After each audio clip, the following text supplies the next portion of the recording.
ਗੁਰੂ ਨਾਨਕ ਅੰਗਦ ਗੁਰੂ ਅਮਰਦਾਸ ਪਦ ਬੰਦ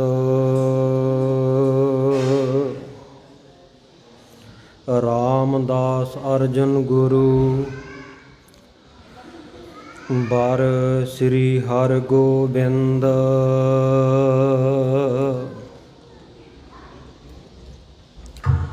ਹਰਿ ਰਾਏ ਹਰਿ ਕ੍ਰਿਸ਼ਨ ਗੁਰ ਤੇਗ ਬਹਾਦਰ ਚੰਦ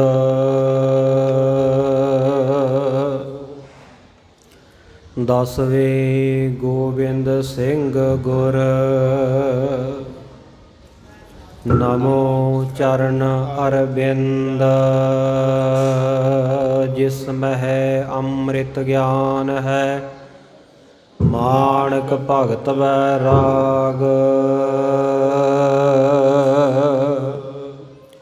ਸ੍ਰੀ ਗੁਰੂ ਗ੍ਰੰਥ ਸਾਹਿਬ ਉਦਦ ਬੰਦੋਂ ਕਰ ਅਨੁਰਾਗ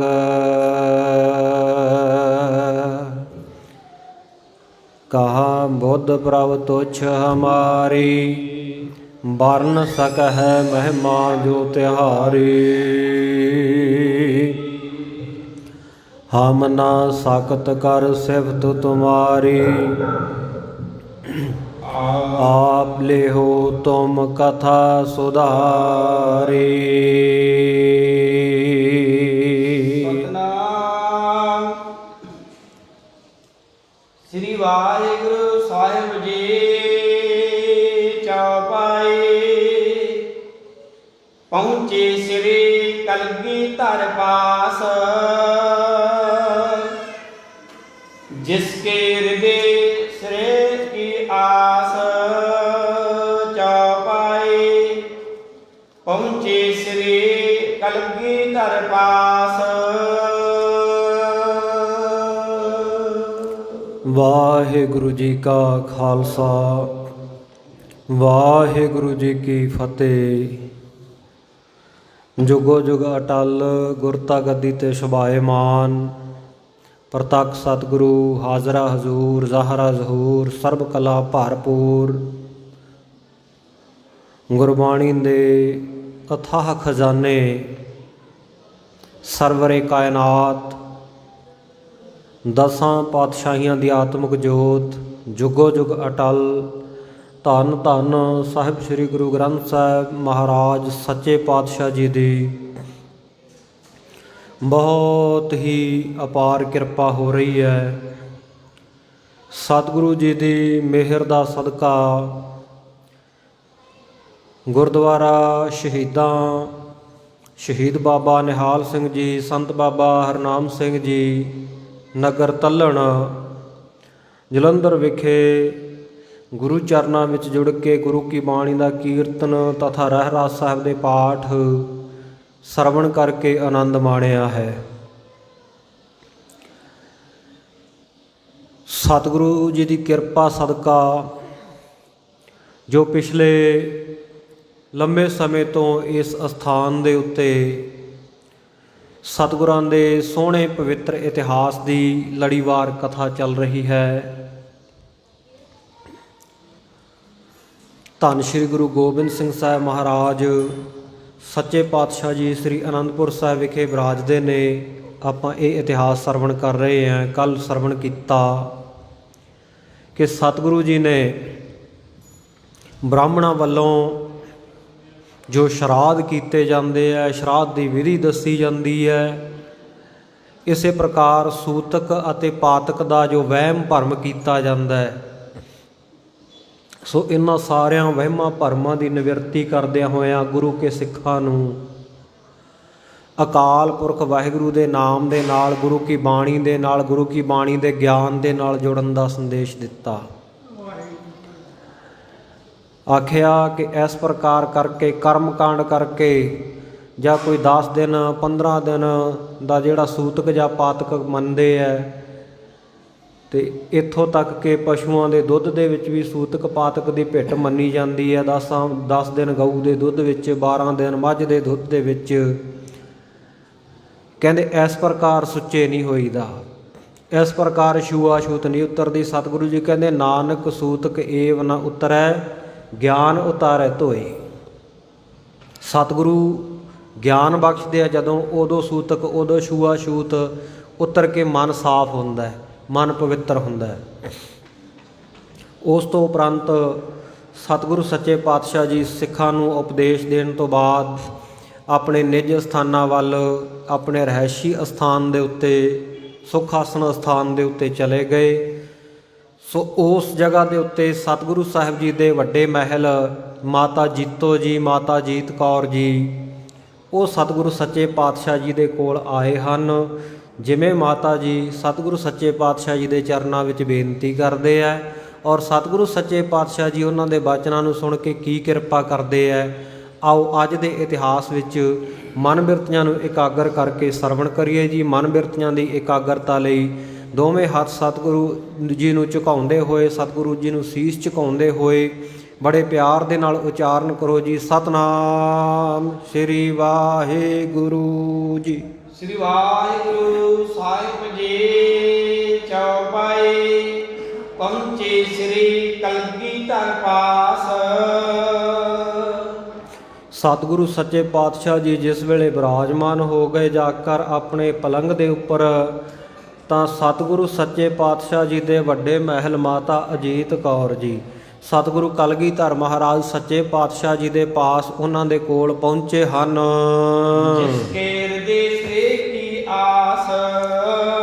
ਔਰ ਜਿਸ ਗੁਰੂ ਕੇ ਮਹਿਲ ਔਰ ਸਾਡੇ ਸਤਿਕਾਰਯੋਗ ਮਾਤਾ ਜੀਤ ਕੌਰ ਜੀ ਦੇ ਮਨ ਦੇ ਵਿੱਚ ਸਰੇ ਦੀ, ਕਲਿਆਣ ਦੀ, ਮੁਕਤੀ ਦੀ ਆਸ ਹੈ, ਮੁਕਤੀ ਦੀ ਆਸ਼ਾ ਲੈ ਕੇ ਸਤਿਗੁਰੂ ਜੀ ਦੇ ਚਰਨਾਂ ਵਿੱਚ ਪਹੁੰਚੇ। ਬਾਰ ਬਾਰ ਪਦ ਬੰਦਨ ਕਰੇ। ਸਤਿਗੁਰੂ ਜੀ ਦੇ ਸੋਹਣੇ ਚਰਨਾਂ ਕਮਲਾਂ ਦੇ ਉੱਤੇ ਮਾਤਾ ਜੀ ਨੇ ਆ ਕੇ ਬਾਰ-ਬਾਰ ਨਮਸਕਾਰ ਕੀਤੀ ਹੈ। ਭਗਤ ਬਿਨੇ ਕਰ ਜੋਰ ਹੋਏ ਖਰੇ। ਤੇ ਕਰ ਜੋਰ, ਕਰ ਨਾਮ ਹੈ ਹੱਥਾਂ ਦਾ, ਕਰਾਂ ਨੂੰ ਜੋੜ ਕੇ, ਹੱਥਾਂ ਨੂੰ ਜੋੜ ਕੇ ਮਾਤਾ ਜੀ ਤੇ ਇਸ ਪ੍ਰਕਾਰ ਖੜੇ ਹੋ ਕੇ ਬੇਨਤੀ ਕਰ ਰਹੇ ਹਨ। ਕਮਲ ਬਲੋਚਨ ਤੇ ਗੁਰ ਹੀਰੀ। ਜਦੋਂ ਮਾਤਾ ਜੀ ਬੋਲੇ, ਮਾਤਾ ਜੀ ਨੂੰ ਖੜਿਆਂ ਦੇਖਿਆ ਤੇ ਸਤਿਗੁਰੂ ਕਲਗੀਧਰ ਪਾਤਸ਼ਾਹ ਜੀ ਨੇ ਆਪਣੇ ਕਮਲ ਸਰੀਖੇ ਨੇਤਰਾਂ ਤੋਂ, ਬਹੁਤ ਸੁੰਦਰ ਨੇਤਰਾਂ ਦੇ ਨਾਲ ਸਤਿਗੁਰੂ ਸੱਚੇ ਪਾਤਸ਼ਾਹ ਜੀ ਨੇ ਮਾਤਾ ਜੀਤ ਕੌਰ ਵੱਲ ਤੱਕਿਆ। ਹੋਏ ਪ੍ਰਸੰਨ ਬੋਲੇ ਤਿਸ ਬੇਰੇ। ਤੇ ਬੜੇ ਹੀ ਪ੍ਰਸੰਨ ਹੋ ਕੇ, ਖੁਸ਼ ਹੋ ਕੇ ਉਸ ਵੇਲੇ ਕਹਿਣ ਲੱਗੇ, ਘਰ ਵਾਲੋ ਮਨ ਮਤਾ ਤੁਹਾਰਾ। ਕਹਿਣ ਲੱਗੇ, ਘਰ ਵਾਲਿਓ ਤੁਹਾਡੇ ਮਨ ਦਾ ਮਤਾ ਕੀ ਹੈ? ਤੁਹਾਡੇ ਮਨ ਵਿੱਚ ਕੀ ਵਿਚਾਰ ਚੱਲ ਰਿਹਾ? ਕੀ ਕਹਿਣਾ ਚਾਹੁੰਦੇ ਹੋ? ਕਿਸ ਵਿਦ ਕੋ ਹੈ ਕਰੋ ਉਚਾਰਾ। ਹਾਂ, ਕਿਸ ਤਰੀਕੇ ਦਾ ਮਤਾ, ਕਿਸ ਤਰੀਕੇ ਦਾ ਮਨੋਰਥ, ਕਿਸ ਪ੍ਰਕਾਰ ਦਾ ਵਿਚਾਰ ਤੁਹਾਡੇ ਮਨ ਦੇ ਵਿੱਚ ਚੱਲ ਰਿਹਾ ਹੈ? ਸਤਿਗੁਰ ਸੱਚੇ ਪਾਤਸ਼ਾਹ ਕਹਿੰਦੇ ਬੋਲ ਕੇ ਦੱਸੋ। ਕਹਿੰਦੇ ਉਚਤ ਹੋਏ ਕਛ ਕਹੋ। ਹਾਂ, ਕਹਿੰਦੇ ਜੋ ਕਹਿਣ ਯੋਗ ਹੈ ਸੋ ਉਹਨੂੰ ਹੁਣੇ ਤੁਸੀਂ ਕਹਿ ਕੇ ਦੱਸ ਦੇਵੋ। ਜਥਾ ਕਾਮਨਾ ਤੈਸੇ ਲਵੋ। ਔਰ ਜਿਸ ਤਰ੍ਹਾਂ ਦੀ ਤੁਹਾਡੀ ਕਾਮਨਾ ਹੋਵੇਗੀ ਨਾ, ਜਿਸ ਤਰ੍ਹਾਂ ਦੀ ਇੱਛਾ ਹੋਵੇਗੀ, ਜਿਸ ਤਰ੍ਹਾਂ ਕਹੋਗੇ ਹੁਣੇ ਹੀ ਪ੍ਰਾਪਤ ਕਰ ਲਵੋਗੇ। ਸੁਣ ਅਧੀਨ ਹੋਏ ਜੀਤੋ ਤਬੈ। ਉਸ ਵੇਲੇ ਸਾਡੇ ਸਤਿਕਾਰਯੋਗ ਮਾਤਾ ਜੀਤੋ ਜੀ ਗੁਰੂ ਕੇ ਮਹਿਲ ਬੜੀ ਅਧੀਨਗੀ ਦੇ ਸਹਿਤ ਹੋ ਕਰਕੇ, ਬੜੀ ਨਿਮਰਤਾ ਦੇ ਨਾਲ ਹੋ ਕੇ, ਮਨ ਕੋ ਮਤਾ ਭੰਤ ਪੀ ਸਪੈ। ਮਨ ਦੇ ਵਿੱਚ ਜਿਹੜਾ ਵਿਚਾਰ ਚੱਲ ਰਿਹਾ ਸੀ ਸਤਿਗੁਰ ਸੱਚੇ ਪਾਤਸ਼ਾਹ ਜੀ ਦੇ ਸਾਹਮਣੇ ਰੱਖ ਦਿੱਤਾ। ਜਗ ਗੁਰ ਮੈਂ ਹੋ ਤੁਮਰੇ ਗ੍ਰਹਿ।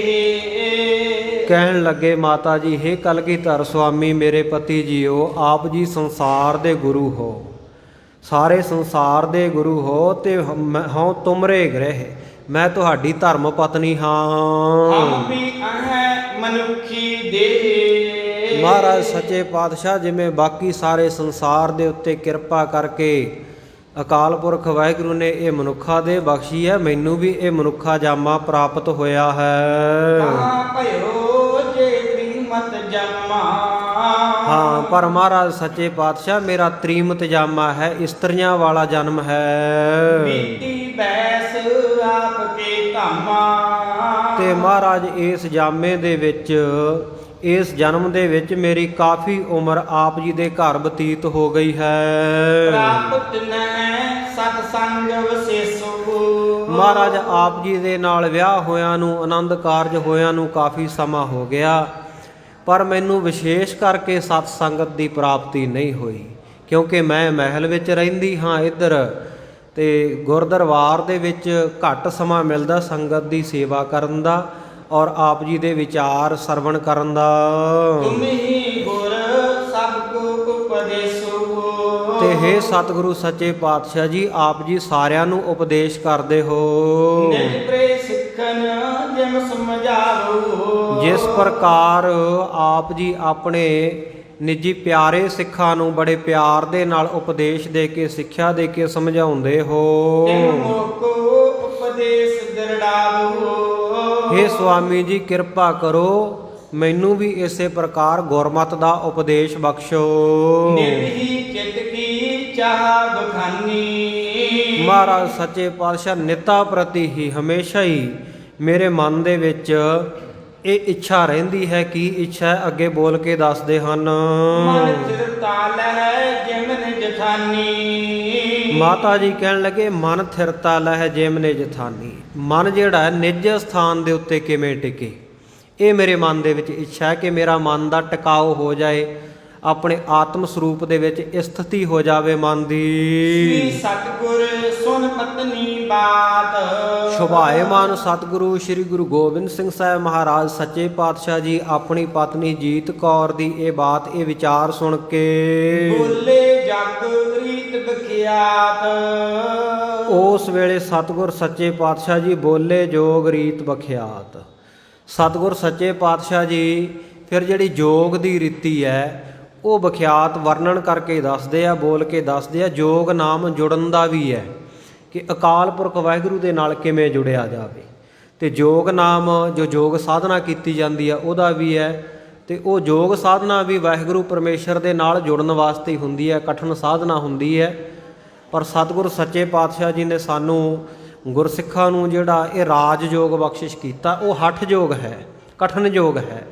ਸਾਨੂੰ ਸਤਿਗੁਰਾਂ ਨੇ ਰਾਜ ਯੋਗ ਜਾਂ ਸਹਿਜ ਯੋਗ ਜਾਂ ਭਗਤੀ ਯੋਗ, ਗੁਰਬਾਣੀ ਵਿੱਚ ਇਹ ਵੱਖਰੇ ਵੱਖਰੇ ਨਾਂ ਆਏ ਹੈ, ਇਹ ਸਤਿਗੁਰੂ ਸੱਚੇ ਪਾਤਸ਼ਾਹ ਜੀ ਨੇ ਸਾਨੂੰ ਬਖਸ਼ਿਸ਼ ਕੀਤਾ। ਤੂੰ ਗੁਰ ਪ੍ਰਸਾਦ ਕਰ ਰਾਜ ਯੋਗ, ਕਿ ਗੁਰੂ ਕਾ ਸਿੱਖ ਅੰਮ੍ਰਿਤ ਵੇਲੇ ਉੱਠੇ, ਇਸ਼ਨਾਨ ਕਰੇ, ਉਪਰੰਤ ਵਾਹਿਗੁਰੂ ਮੰਤਰ ਦਾ ਸਿਮਰਨ ਕਰੇ, ਮੂਲ ਮੰਤਰ ਦਾ ਅਭਿਆਸ ਕਰੇ, ਪੰਜ ਬਾਣੀਆਂ ਦਾ ਨਿਤਨੇਮ ਕਰੇ, ਹੋਰ ਬਾਣੀਆਂ ਦਾ ਜਾਪ ਕਰੇ। ਇਸੇ ਪ੍ਰਕਾਰ ਆਪਣੇ ਘਰ ਪਰਿਵਾਰ ਦੇ ਵਿੱਚ ਰਹਿੰਦਿਆਂ ਫਰਜ਼ਾਂ ਦਾ ਪਾਲਣ ਕਰਦਿਆਂ ਆਪਣੀ ਕਿਰਤ ਕਮਾਈ ਕਰੇ, ਤੇ ਸ਼ਾਮ ਦੇ ਸਮੇਂ ਰਹਿਰਾਸ ਸਾਹਿਬ ਦਾ ਪਾਠ, ਵਿਰਾਜਣ ਵੇਲੇ ਕੀਰਤਨ ਸੋਹਿਲੇ ਦਾ ਪਾਠ ਕਰਕੇ ਗੁਰੂ ਕਾ ਸਿੱਖ ਵਿਰਾਜੇ, ਤੇ ਗੁਰੂ ਘਰ ਦੀ ਦਸਵੰਧ ਸੇਵਾ ਜਿਹੜੀ ਉਹ ਸਮੇਂ-ਸਮੇਂ ਅਨੁਸਾਰ ਦੇਵੇ, ਲੋੜਵੰਦਾਂ ਗਰੀਬਾਂ ਦੀ ਸਹਾਇਤਾ ਕਰੇ, ਧਰਮ ਕਰਮ ਦੇ ਕਾਰਜਾਂ ਦੇ ਲਈ ਹਰ ਵੇਲੇ ਤਤਪਰ ਰਹੇ। ਇਹ ਸਤਿਗੁਰੂ ਨੇ ਸਾਨੂੰ ਸੁਹੇਲਾ ਮਾਰਗ, ਸੌਖਾ ਮਾਰਗ, ਸੁਖੈਨ ਮਾਰਗ ਬਖਸ਼ਿਸ਼ ਕਰ ਦਿੱਤਾ ਹੈ। ਦੋ ਪ੍ਰਕਾਰ ਕਰਕੇ ਗੁਰਮੁਖ ਪਿਆਰਿਓ ਨਦੀ ਨੂੰ ਤਰਿਆ ਜਾ ਸਕਦਾ ਹੈ। ਇੱਕ ਨਦੀ ਹੈ, ਉਹ ਨਦੀ ਨੂੰ ਪਾਰ ਕਰਨ ਦੇ ਲਈ ਬਹੁਤ ਸਾਰੇ ਲੋਕ ਖੜੇ ਹੈ। ਉਹਨਾਂ ਵਿੱਚੋਂ ਕੁਝ ਕੁ ਨੇ ਹਿੰਮਤ ਕੀਤੀ ਕਿ ਉਹ ਨਦੀ ਦੇ ਵਿੱਚ ਕੁੱਦ ਪਏ, ਤੈਰਨ ਲੱਗ ਪਏ, ਤੈਰ ਕੇ ਨਦੀ ਪਾਰ ਕਰਨ ਲੱਗੇ। ਕੁਝ ਹੋਰ ਨੌਜਵਾਨ ਸਨ, ਉਹਨਾਂ ਨੇ ਛਲਾਂਗਾ ਮਾਰ ਮਾਰ ਕੇ ਬਹੁਤ ਜਲਦੀ ਤੈਰਾਕੀ ਦੇ ਨਾਲ ਉਹ ਨਦੀ ਨੂੰ ਪਾਰ ਕੀਤਾ। ਕੁਝ ਬਜ਼ੁਰਗ ਸਨ, ਉਹ ਨਹੀਂ ਤਰ ਸਕਦੇ ਸਨ, ਸੋ ਉਹਨਾਂ ਵਾਸਤੇ ਫਿਰ ਇੱਕ ਨੌਕਾ ਦਾ, ਇੱਕ ਨਾਵ ਦਾ, ਇੱਕ ਬੇੜੀ ਦਾ ਪ੍ਰਬੰਧ ਕਰਨਾ ਪਿਆ। ਨਦੀ ਇੱਕੋ ਹੀ ਹੈ, ਉਹਨੂੰ ਤਰਨ ਦੇ ਸਾਧਨ ਵੱਖਰੇ ਵੱਖਰੇ ਹੈ। ਇਸੇ ਪ੍ਰਕਾਰ ਰੱਬ ਵਾਹਿਗੁਰੂ ਪਰਮੇਸ਼ਰ ਅਕਾਲ ਪੁਰਖ ਉਸ ਤੱਕ ਪਹੁੰਚ ਕਰਨ ਦੇ ਲਈ, ਅਕਾਲ ਪੁਰਖ ਦੇ ਸਵਰੂਪ ਦੇ ਵਿੱਚ ਅਭੇਦ ਹੋਣ ਦੇ ਲਈ ਸਾਧਨ ਵੱਖਰੇ ਵੱਖਰੇ ਹਰੇਕ ਮਤ ਮਤਾਂਤਰ ਨੇ ਦੱਸੇ ਹੈ, ਪਰ ਉਦੇਸ਼ ਸਾਰਿਆਂ ਦਾ ਇੱਕੋ ਹੀ ਹੁੰਦਾ ਹੈ। ਪਰ ਸਤਿਗੁਰੂ ਜੀ ਨੇ ਸਾਨੂੰ ਸੁਹੇਲਾ ਮਾਰਗ ਵਾਹਿਗੁਰੂ ਨਾਮ ਜਹਾਜ਼ ਹੈ, ਚੜ੍ਹੇ ਸੋ ਉਤਰੇ ਪਾਰ ਬਖਸ਼ ਦਿੱਤਾ ਹੈ। ਜਿਵੇਂ ਜਿਹੜੇ ਬਜ਼ੁਰਗ ਸਨ ਨਹੀਂ ਪਹੁੰਚ ਸਕਦੇ ਸਨ ਨਦੀ ਵਿੱਚ ਤੈਰ ਕੇ, ਕੁੱਦ ਕੇ, ਛਲਾਂਗ ਮਾਰ ਕੇ, ਤੇ ਉਹਨਾਂ ਵਾਸਤੇ ਸੁਖੈਨ ਰਸਤੇ ਦੀ ਲੋੜ ਸੀ। ਉਹਨਾਂ ਨੂੰ ਬੇੜੀ ਰਾਹੀਂ ਪਾਰ ਕੀਤਾ ਗਿਆ, ਜਹਾਜ਼ ਰਾਹੀਂ ਪਾਰ ਕੀਤਾ ਗਿਆ। ਤੇ ਇਸੇ ਪ੍ਰਕਾਰ ਸਤਿਗੁਰ ਸੱਚੇ ਪਾਤਸ਼ਾਹ ਜੀ ਨੇ ਸਾਨੂੰ ਵਾਹਿਗੁਰੂ ਨਾਮ ਜਹਾਜ਼ ਬਖਸ਼ਿਸ਼ ਕਰ ਦਿੱਤਾ ਹੈ, ਜਿਹਨੂੰ ਸਤਿਗੁਰਾਂ ਨੇ ਤੂੰ ਗੁਰ ਪ੍ਰਸਾਦੀ ਕਰ ਰਾਜ ਯੋਗ ਆਖਿਆ। ਸੋ ਇਹ ਰਾਜ ਯੋਗ ਦੇ ਵਿੱਚ ਕੋਈ ਬਹੁਤੀ ਘਾਲਣ ਦੀ ਲੋੜ ਨਹੀਂ। ਜਿਵੇਂ ਪਹਿਲਾਂ ਦੱਸਿਆ ਕਿ ਗੁਰੂ ਕਾ ਸਿੱਖ ਨਿਤਨੇਮ ਦੇ ਵਿੱਚ ਪ੍ਰਪੱਕ ਹੋਵੇ, ਰਹਿਤ ਮਰਿਆਦਾ ਦੇ ਵਿੱਚ ਦ੍ਰਿੜ ਹੋਵੇ। ਜੇ ਕੋਈ ਗਲਤੀ ਭੁੱਲ ਚੁੱਕ ਹੁੰਦੀ ਹੈ, ਪੰਜ ਪਿਆਰਿਆਂ ਦੇ ਪਾਸੋਂ ਜਾ ਕੇ ਬਖਸ਼ਾਉਣੀ, ਵਜਰਕ ਰਹਿਤ ਹੋਣ ਤੇ ਇੱਕ ਤਨਖਾਹ ਲਗਵਾਉਣੀ। ਤੇ ਇਸੇ ਪ੍ਰਕਾਰ ਜੀਵਨ ਪਰਯੰਤ ਗੁਰਮਤਿ ਦੇ ਅਸੂਲਾਂ ਦਾ ਧਾਰਨੀ ਰਹੇ। ਸਤਿਗੁਰੂ ਜੀ ਕਹਿੰਦੇ ਐਸਾ ਗੁਰੂ ਕਾ ਸਿੱਖ ਜੀਵਨ ਮੁਕਤ ਹੋਵੇਗਾ। ਉਹ ਰਾਜ ਯੋਗ ਹੀ ਕਮਾਉਂਦਾ ਹੈ। ਜਿਵੇਂ ਰਾਜ ਦੇ ਵਿੱਚ ਰਾਜ ਭੋਗਦਿਆਂ ਕਿਸੇ ਨੇ ਯੋਗ ਕਮਾ ਲੈਣਾ, ਤੇ ਇਸੇ ਪ੍ਰਕਾਰ ਇਹ ਦੁਨੀਆ ਦੇ ਵਿੱਚ ਰਹਿੰਦਿਆਂ ਹੋਇਆਂ ਪਰਮੇਸ਼ਰ ਦੇ ਨਾਲ ਜੁੜ ਜਾਣਾ, ਸਾਰੇ ਦੁਨੀਆ ਦੇ ਫਰਜ਼ਾਂ ਨੂੰ ਵੀ ਪੂਰੇ ਕਰਨਾ। ਇਹਨੂੰ ਸਤਿਗੁਰਾਂ ਨੇ ਆਖਿਆ ਤੂੰ ਗੁਰ ਪ੍ਰਸਾਦੀ ਕਰ ਰਾਜ ਯੋਗ। ਸੋ ਸਤਿਗੁਰ ਸੱਚੇ ਪਾਤਸ਼ਾਹ ਜੀ ਮਾਤਾ ਜੀਤ ਕੌਰ ਜੀ ਨੂੰ ਇਹ ਯੋਗ ਦੀ ਜੁੜਨ ਦੀ, ਵਾਹਿਗੁਰੂ ਦੇ ਨਾਲ ਅਭੇਦ ਹੋਣ ਦੀ ਸਾਰੀ ਰੀਤੀ ਦੱਸ ਰਹੇ ਹਨ। ਦੂਰਾ ਮਨ ਤੇ ਸਭ ਸਾਧਨ ਬਨੇ, ਮਨ ਲਗ ਸਭ ਉਪਦੇਸ਼। ਸਤਿਗੁਰੂ ਜੀ ਕਹਿਣ ਲੱਗੇ ਕਿ ਮਨ ਤੇ ਹੀ ਸਭ ਸਾਧਨ ਬਣੇ। ਮਨ ਦੇ ਨਾਲ ਹੀ ਸਾਰੇ ਸਾਧਨ ਬਣਦੇ ਆ। ਜੇ ਮਨ ਪਹਿਲਾਂ ਪ੍ਰਪੱਕ ਹੋਵੇਗਾ ਤਾਂ ਹੀ ਕਿਸੇ ਕਾਰਜ ਦੀ ਸਫਲਤਾ ਹੋ ਸਕਦੀ ਹੈ। ਤੇ ਜੇ ਵਾਹਿਗੁਰੂ ਨਾਲ ਯੋਗ ਜੁੜਨ ਵਾਸਤੇ, ਅਭੇਦ ਹੋਣ ਦੇ ਵਾਸਤੇ ਵੀ ਸਤਿਗੁਰੂ ਜੀ ਕਹਿੰਦੇ ਮਨ ਹੀ ਸਭ ਤੋਂ ਪਹਿਲਾ ਸਾਧਨ, ਮਨ ਤੇ ਸਭ ਸਾਧਨ ਬਣੇ। ਕਿਉਂਕਿ ਜੇ ਮਨ ਹੀ ਨਾ ਸਾਧਿਆ ਗਿਆ ਤੇ ਫਿਰ ਗੁਰਮੁਖ ਪਿਆਰਿਓ ਨਾ ਮਨ ਹੀ ਨਹੀਂ ਲੱਗੇਗਾ, ਬਾਣੀ ਪੜ੍ਹਨ ਦੇ ਵਿੱਚ ਮਨ ਹੀ ਨਹੀਂ ਲੱਗੇਗਾ, ਸਿਮਰਨ ਦੇ ਵਿੱਚ, ਤੇ ਅਗਾਂਹ ਕਿਵੇਂ ਵਧਾਂਗੇ, ਅਗਲੀ ਪ੍ਰਾਪਤੀ ਕਿਵੇਂ ਹੋਵੇਗੀ। ਸਤਿਗੁਰੂ ਜੀ ਕਹਿੰਦੇ ਮਨ ਤੇ ਸਭ ਸਾਧਨ ਬਣੇ, ਮਨ ਲਗ ਸਭ ਉਪਦੇਸ਼। ਤੇ ਮਨ ਤੱਕ ਹੀ ਸਭ ਉਪਦੇਸ਼ ਹੈ।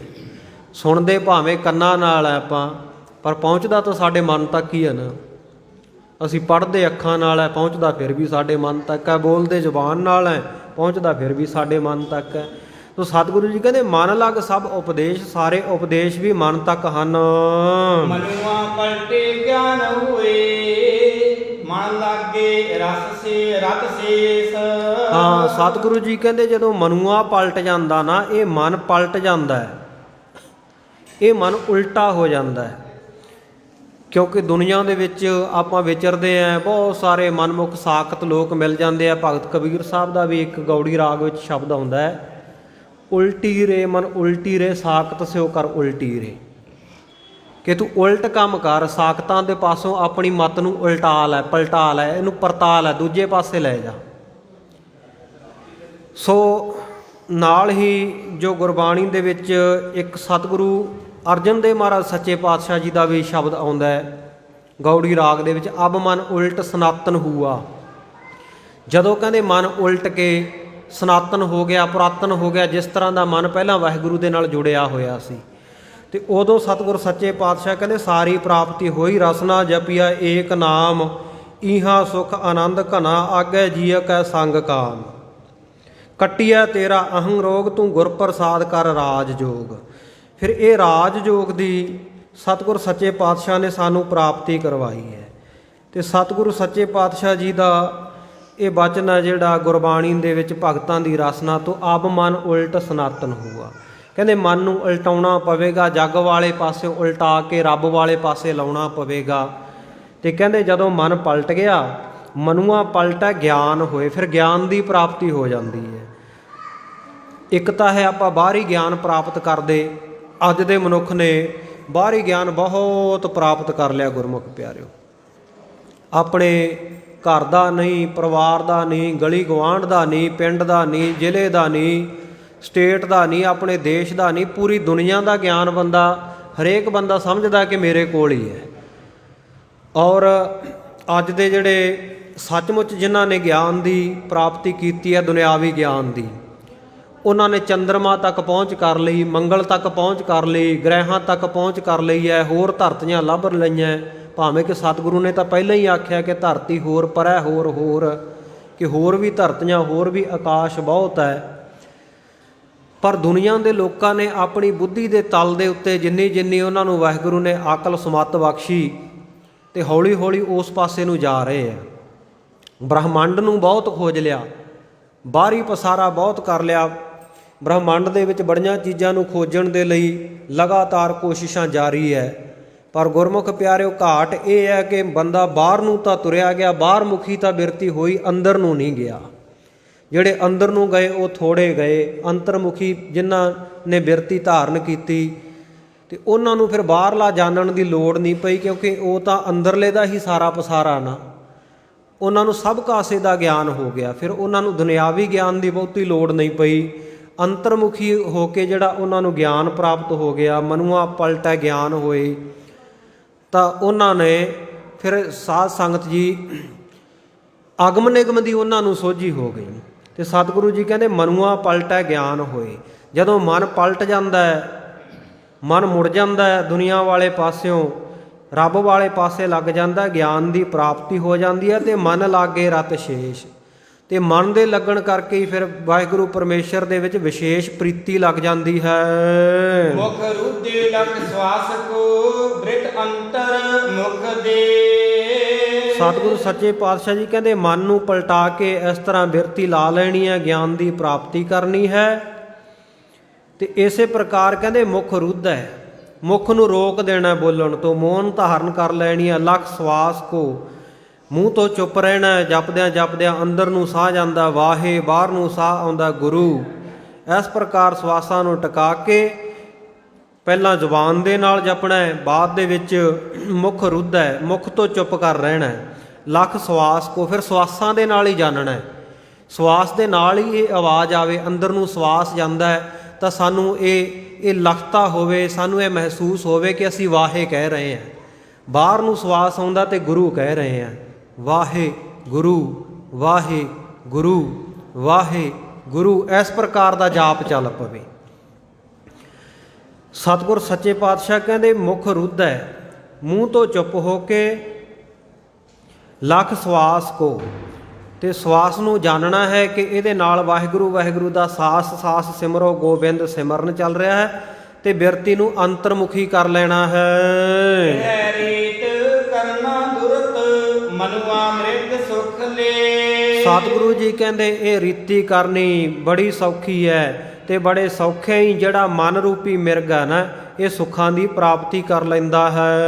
ਨੈਣ ਲੱਗੇ ਬੈਨਣ ਲੱਗੇ ਸ਼ਰਵਣ ਸ਼ਬਦ ਕੇ ਮਦ। ਹਾਂ, ਨੈਣ ਜਿਹੜੇ ਨੇਤਰ ਹੈ ਉਹਨਾਂ ਦਾ ਧਿਆਨ ਗੁਰੂ ਸਰੂਪ ਵਿੱਚ, ਅਕਾਲ ਪੁਰਖ ਦੇ ਸਰੂਪ ਦੇ ਵਿੱਚ ਟਿਕਿਆ ਹੋਵੇ। ਤੇ ਬੈਨਣ ਜਿਹੜੇ ਬਚਨ ਹੈ, ਜਿਹੜੇ ਬੋਲੀ ਹੈ, ਜਿਹੜੇ ਬੋਲ ਬੋਲਣੇ ਹੈ, ਤੇ ਸ਼ਰਵਣ ਜਿਹੜਾ ਕੰਨਾਂ ਦੇ ਨਾਲ ਸੁਣਨਾ ਹੈ, ਇਹ ਸਾਰਾ ਹੀ ਧਿਆਨ ਸਾਡਾ ਜਿਹੜਾ ਹੈ ਇਹ ਅੰਤਰਮੁਖੀ ਹੋ ਜਾਵੇ, ਗੁਰੂ ਸ਼ਬਦ ਦੇ ਵਿੱਚ ਟਿਕ ਜਾਵੇ। ਜਿਸ ਸ਼ਬਦ ਦਾ ਆਪਾਂ ਜਾਪ ਕਰ ਰਹੇ ਹਾਂ, ਜਿਹਨੂੰ ਆਪਾਂ ਰਹਿਰਾਸ ਸਾਹਿਬ ਦੇ ਪਾਠ ਦੇ ਵਿੱਚ ਰੋਜ਼ਾਨਾ ਸੁਣਦੇ ਆ, ਅੰਤਰ ਗੁਰ ਆਰਾਧਨਾ ਜਿਹਵਾ ਜਪ ਗੁਰ ਨਾਉ, ਨੇਤਰੀ ਸਤਿਗੁਰ ਪੇਖਣਾ, ਸ਼ਰਵਣੀ ਸੁਣਨਾ ਗੁਰ ਨਾਉ। ਜੋ ਜਪਿਆ ਜਾ ਰਿਹਾ ਉਹਨੂੰ ਸਾਡੇ ਕੰਨ ਸੁਣਨ, ਸਾਡੀ ਰਸਨਾ ਬੋਲ ਕੇ ਪਵਿੱਤਰ ਹੋਵੇ। ਤੇ ਇਸ ਪ੍ਰਕਾਰ ਸਾਡਾ ਧਿਆਨ ਹੈ, ਜਿਹੜਾ ਸਾਡਾ ਨੇਤਰ ਹੈ, ਇਹ ਸਤਿਗੁਰੂ ਸੱਚੇ ਪਾਤਸ਼ਾਹ ਜੀ ਦੇ ਸ਼ਬਦ ਮੂਰਤ ਦੇ ਵਿੱਚ ਟਿਕੇ ਹੋਣ। ਉਪਰਤ ਮਨੁਆ ਵਿਖੇ ਤੇ ਬ੍ਰਹਮਾਨੰਦ ਸੁਖ ਸੁਧ। ਹਾਂਜੀ, ਉਪਰਤ ਨਾਮ ਹੈ ਉਪਰਾਮ ਹੋਣ ਦਾ। ਕਹਿੰਦੇ ਮਨ ਜਿਹੜਾ ਉਪਰਾਮ ਹੋ ਜਾਵੇ ਵਿਸ਼ਿਆਂ ਤੋਂ, ਤੇ ਬ੍ਰਹਮਾਨੰਦ ਸੁਖ ਸੁਧ, ਬ੍ਰਹਮ ਦਾ ਜਿਹੜਾ ਆਨੰਦ ਹੈ ਉਸ ਸੁੱਖ ਦੀ ਸੁੱਧ ਹੋ ਜਾਵੇ, ਸੋਝੀ ਆ ਜਾਵੇਗੀ। ਇਸ ਪ੍ਰਕਾਰ ਜਪਦਿਆਂ ਜਪਦਿਆਂ ਜਿਹ ਕਾ ਤਾਲੁ ਮਦ ਦੇ ਨੈਣ ਲਗਾਵੇ ਨਾਕ। ਹਾਂਜੀ, ਵਿਸ਼ਿਆ ਆਨੰਦ ਖਤਮ ਹੋ ਜਾਏਗਾ, ਬ੍ਰਹਮ ਆਨੰਦ ਜਿਸ ਵੇਲੇ ਆ ਜਾਵੇਗਾ। ਤੇ ਸਤਿਗੁਰ ਸੱਚੇ ਪਾਤਸ਼ਾਹ ਕਹਿੰਦੇ ਉਸ ਤੋਂ ਅਗਲੀ ਵਿਧੀ ਕੀ ਕਰਨੀ ਹੈ। ਜਦੋਂ ਉਹ ਵਾਹਿਗੁਰੂ ਪਰਮੇਸ਼ਰ ਦੇ ਨਾਮ ਦਾ ਰਸ ਆਉਣ ਲੱਗ ਪਵੇ, ਇਹ ਰਸ ਛਾਡੇ ਉਹ ਰਸ ਆਵਾ, ਉਹ ਰਸ ਪੀਆ ਇਹ ਰਸ ਨਹੀਂ ਭਾਵਾ। ਫਿਰ ਦੁਨਿਆਵੀ ਰਸ ਜਿਹੜੇ ਚੰਗੇ ਲੱਗਣੋਂ ਹਟ ਜਾਂਦੇ ਹੈ।